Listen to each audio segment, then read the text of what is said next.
Hi friends, welcome to Chefman. இன்றைக்கி நம்ம சேனலில் 2025ஆம் ஆண்டு வரக்கூடிய இறுதி சூரிய கிரகணம் பற்றின ஒரு முக்கியமான அப்டேட் தான் பார்க்க போகிறோம். இந்த சூரிய கிரகணத்தை இந்திய மக்களால் பார்க்க முடியுமா? இந்திய நேரப்படி இந்த கிரகணம் நடக்கக்கூடிய நேரம் என்ன? கர்ப்பிணி பெண்கள் என்ன விஷயங்களை செய்யக்கூடாது, எப்படி இருக்கணும், இதை போல முக்கியமான தகவல்கள் இந்த வீடியோவில் ஷேர் பண்ணியிருப்போம். ஸோ வீடியோவை ஸ்கிப் பண்ணாமல் பாருங்கள். இந்த கிரகணம் வரக்கூடிய நாள் பார்த்தீங்கன்னா செப்டம்பர் மாதம் 21 இரவு 10:59க்கு தொடங்கி அதே இரவு நள்ளிரவு பார்த்தீங்கன்னா 3:23க்கு இந்த கிரகணமானது முடிவடையுது. கிட்டத்தட்ட 4 மணி நேரம் 24 நிமிடங்களுக்கு இந்த கிரகணமானது நீடிக்கும். இந்த கிரகணத்துடைய உச்சக்கட்ட நிலை பார்த்தீங்கன்னா 1:11க்கு இருக்கும். இந்த கிரகணம் இந்தியாவில் தெரியுமா, இந்திய மக்களால் பார்க்க முடியுமான்னு கேட்டிங்கன்னா, இந்த கிரகணத்தை இந்திய மக்களால் பார்க்க முடியாது. இந்த கிரகணம் வரக்கூடிய நேரம் நமக்கு இரவு நேரம் அப்படிங்கிறதுனால சூரியனை நம்மளால் பார்க்க முடியாது இல்லையா? அதனால் இந்திய மக்களால் இந்த கிரகணத்தை பார்க்க முடியாது.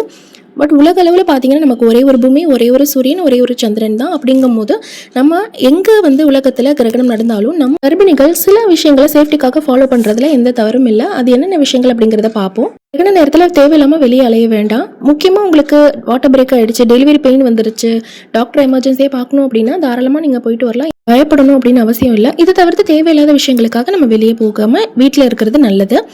சாப்பிடக்கூடிய உணவு பார்த்தீங்கன்னா லைட்டான ஃபுட்டாக எடுத்துக்கணும். அதுக்காக சாப்பிடாமலே இருக்கணும்னு நிறைய பேர் நினச்சிட்டு இருப்பீங்க. அப்படிலாம் கிடையாது. லைட்டான ஃபுட்டாக இட்லி, இடியாப்பம் இது மாதிரி ஈஸியாக டைஜஸ்ட் ஆகக்கூடிய ஃபுட்டாக நம்ம எடுத்துக்கணும். ஹோட்டல் சாப்பாடை தவிர்த்துக்கோங்க. நான்வெஜ் ஐட்டம், நல்லா எண்ணெயில் பொரிச்ச ஐட்டம் இதெல்லாம் மட்டும் அந்த நேரத்தில் சாப்பிட வேணாம். நிறைய பேருக்கு ஒத்துக்காமல் போகும். ஏன்னா அந்த நேரத்தில் டைஜஷன் ஸ்லோவாக இருக்கிறதுக்கு வாய்ப்பு இருக்குது. எல்லாருக்குமே அது மாதிரி இருக்கும் அப்படின்னு அவசியம் இல்லை. ஒரு சிலருக்கு டைஜஷன் ஸ்லோவாக இருக்கும். அதனால தான் எல்லாருக்குமே சொல்கிறேன், ஈஸியாக டைஜஸ்ட் ஆகக்கூடிய ஃபுட்டாக எடுத்துக்கோங்க. சாப்பிடக்கூடிய உணவையும் பார்த்திங்கன்னா நம்ம கிரகணம் தொடங்குறதுக்கு 1 ஹவருக்கு முன்னாடியே நம்ம சாப்பிட்டு முடிக்கிறது நல்லது. கிரகண நேரத்தில் டைமில் உங்களுக்கு பசிக்கும் அப்படின்னா முன்னாடியே ஃப்ரூட்ஸ் கட் பண்ணி ஒரு பாக்ஸில் போட்டு வச்சுக்கோங்க. தண்ணீர் நிறைய குடிங்க. மொபைல், லேப்டாப் யூஸ் பண்ணுறதை பொறுத்த வரைக்கும் ரொம்ப லிமிட்டடாக யூஸ் பண்ணுங்கள். இது ப்ரெக்னன்சியில் எப்போவுமே நீங்கள் ஃபாலோ பண்ண வேண்டியது. முக்கியமான கால்ஸ் வந்தால் மட்டும் அட்டன் பண்ணுங்கள். தூங்கலாமான்னு கேட்டிங்கன்னா தாராளமாக தூங்கலாம். எந்த இஷ்யூஸும் கிடையாது. நம்ம தூங்குறதுனால நம்ம தேவையில்லாமல் பயம் அதெல்லாம் இருக்காது. குழந்தைக்கு ஏதாவது ஆகுமோ, நமக்கு ஏதாவது பிரச்சனை வருமோ அதெல்லாம் யோசிக்க மாட்டோம். அதனால் தூங்கிடுறது பெஸ்ட்டு. ஏன் இதை நான் அப்படி சொல்கிறேன்னா, ஒரு சிஸ்டர் என்கிட்ட கேட்டாங்க, எங்கள் வீட்டில் அத்தை தூங்கக்கூடாதுன்னு சொன்னாங்க, கை கால் கூட அசைக்கக்கூடாது, பரண்டு படுக்கக்கூடாதுன்னு சொன்னாங்க சிஸ்டர். உண்மையானு கேட்டிருந்தாங்க. அதுக்காக தான் இந்த வீடியோவில் நான் இப்போ சொல்கிறேன். நம்ம தூங்குறதுனால எந்த பிரச்சனையும் வராது. மனக்குழப்பங்கள் இல்லாமல் நம்ம நிம்மதியாக தூங்கிடுவோம். நம்ம முழிச்சிட்டு இருந்தோன்னா தான் தேவையில்லாமல் யோசிச்சுட்ருப்போம். தூக்கமே வரல அப்படின்னா உங்களுக்கு பிடிச்ச புத்தகம் படிக்கிறது, பிடிச்ச இசை கேட்கறது, பிடிச்ச இறைவனை வழிபடுறது இந்த மாதிரி பண்ணலாம். அப்படி பண்ணும்போது நம்ம மைண்ட் ஆட்டோமேட்டிக்காக காம் ஆகிடும். ஆட்டோமேட்டிக்காக தூக்கமும் வரும்.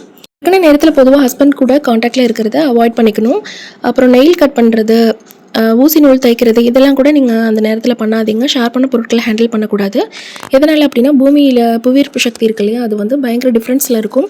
ஒரு விளக்கை நிறுத்தி வச்சோம் அப்படின்னா அது கிரகண நேரம் முழுசும் செங்குத்தான் நிற்கும். கிரகண நேரம் முடிஞ்சதும் டக்குனு கீழே விழுந்துடும். அந்த அளவுக்கு கிராவிடேஷனல் ஃபோர்ஸில் பயங்கர டிஃப்ரென்ஸ் இருக்கும். இதனால் தவறுதெல்லாம் கை கட் பண்ணிப்போம் அப்படிங்கிறதுனால தான் அந்த நேரத்தில் ஷார்ப்பான பொருட்களை ஹேண்டில் பண்ண வேணாம் அப்படின்னு சொல்கிறது. மற்றபடி பயந்துக்கணும் அப்படின்லாம் வேறு எந்த விஷயமும் கிடையாது. நம்ம தூங்கிட்டோம் அப்படின்னா ஆட்டோமேட்டிக்காக இந்த 4 மணி நேரம் நம்மளை விட்டு கடந்து போகும். ஒரு சாதாரண நாள் போல். தேவையில்லாத பயம் வேண்டாம். இந்த சின்ன சின்ன டிப்ஸ் மட்டும் நீங்கள் ஃபாலோ பண்ணிட்டாலே போதும். இதை தவிர்த்து உங்களுக்கு ஏதாவது சந்தேகம் இருந்துச்சுன்னா தாராளமாக கமெண்ட் செக்ஷனில் கேளுங்க, நான் ரிப்ளை பண்ணுறேன். வீடியோ பிடிச்சிருந்துச்சுன்னா மறக்காமல் நம்ம சேனலை சப்ஸ்கிரைப் பண்ணிக்கோங்க. தேங்க்யூ ஸோ மச் ஃபார் வாட்சிங்.